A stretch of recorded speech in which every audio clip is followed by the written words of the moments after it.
Hello everyone, welcome to my YouTube channel The Soulful Diary. Today we are going to study about Obituary, a poem by A.K. Ramanujan. But before we dive into the poem, let me ask you a few questions regarding A.K. Ramanujan. What was the full name of A.K. Ramanujan? Can you recall the answer from the first video? Well, it is Attipatte Krishnaswamy Ramanujan. When and where was A.K. Ramanujan born? He was born on 16th March 1923 in Mysore. When did he die? 13th July 1993. When did he receive the Padma Shri Award? 1976. How many of you got all the answers correct? Before we dive deep into the poem, let me give you a quick highlight about the poem. What does the title obituary refers to? Well, an obituary is a notice printed in newspaper telling about someone's death. The poem first appeared in the collection of poems Relationships in 1971. The poem is divided into 8 stanzas with 7 lines each. The son's reaction is presented on father's death. The poem tells about the grief caused by a parent's death and all the memories that are left behind. The poet's father did not leave any great legacy behind for his children. But do you know what did he leave behind as a legacy for his children? Well, nothing, just dust and old papers on his table. And also he has left behind memories and rituals which are going to last a lifetime. In the poem, social elements are mingled with personal and vice versa. The poet's father did not achieve anything great and died of a heart attack. The poem's language is very simple and easy to understand. Common conversational language is used. The poet gets to know from someone that his father has left an obituary in a local newspaper, and the poet tries to search for it, hoping to see this other thing he left behind. The poem ends with an emphasis on the importance of rituals that came from his father and now established parts of family life. Stanza 1. Father, when he passed on, left dust on a table of papers, left deaths and daughters, a bedwetting grandson, named by the toss of a coin after him. At the beginning of the poem, the poet is trying to tell us who died. His father died. Then he tells us about what his father has left behind as a legacy. But there is nothing extraordinary left behind by his father. They are utterly normal things that have taken on new importance, such as dust on table of papers, deaths and daughters. The father also left behind a grandson named after him. Now the poet provides little details like the fact that the grandson was named after him because of a toss of a coin are interesting and brings the reader close to the poet's family. Stanza 2. A house that leans slowly through our growing years on a bent coconut tree in the yard. Being the burning type, he burned properly at the cremation. The poet again tells us what his father has left behind as a legacy. He tells us about a house that has been left behind that leans on the coconut tree in the yard. He calls his father a burning type. This can mean that his father was short-tempered and he burnt very quickly when he was cremated.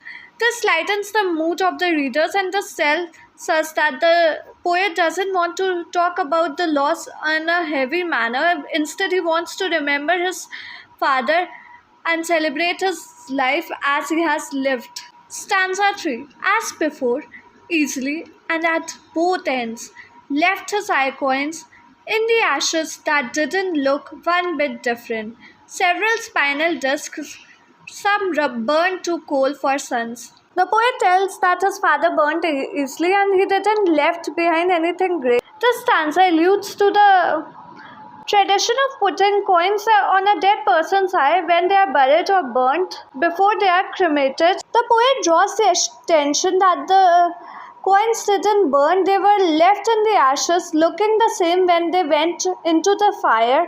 And several spinal discs were also left behind, but they were rough as compared to the coins because they had been burnt partially but not completely. Stanza 4. To pick gingerly and throw as the priest said, facing east where three rivers met, near the railway station. No long standing headstone with his full name and two dates. In these lines, the poet is telling us that he and his brothers engaged in a ritual of throwing these bits of bone facing in the east direction where the three rivers met near the railway station.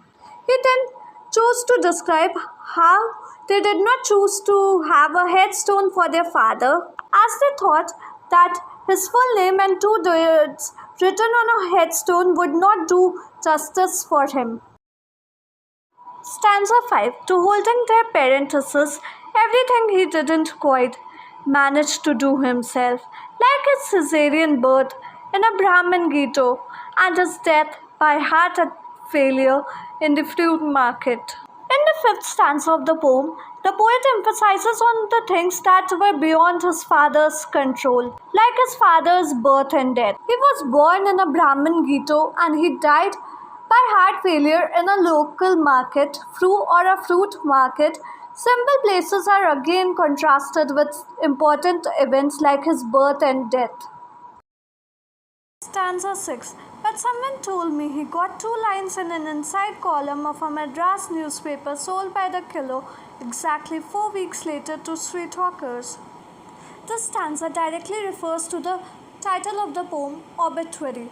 What has the father left behind? The father has left behind something, two lines in an inside column of a Madras newspaper. The son doesn't know exactly which newspaper, like what date newspaper, or where the lines are, but he heard it from someone that it is sold by the kilo and would turn up with the street hawkers or those on the street selling goods 4 weeks later.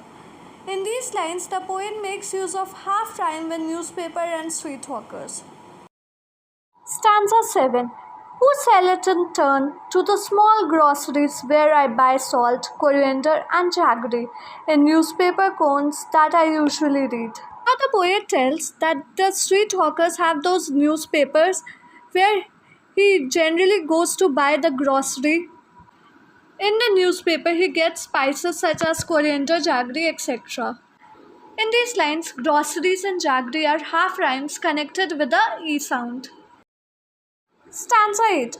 For fun and lately in the hope of finding these obituary lines, and he left us a changed mother and more than one annual ritual. In the final stanza of the poem, the speaker describes about reading the newspaper and hoping to find the obituary lines left behind by his father.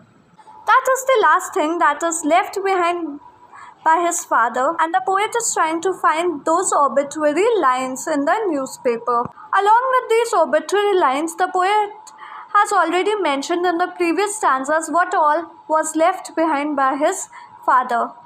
The poem ends with the speaker describing how his mother has changed, and he adds the family is left with annual rituals which was started by a man who is no longer alive. Man here refers to his father.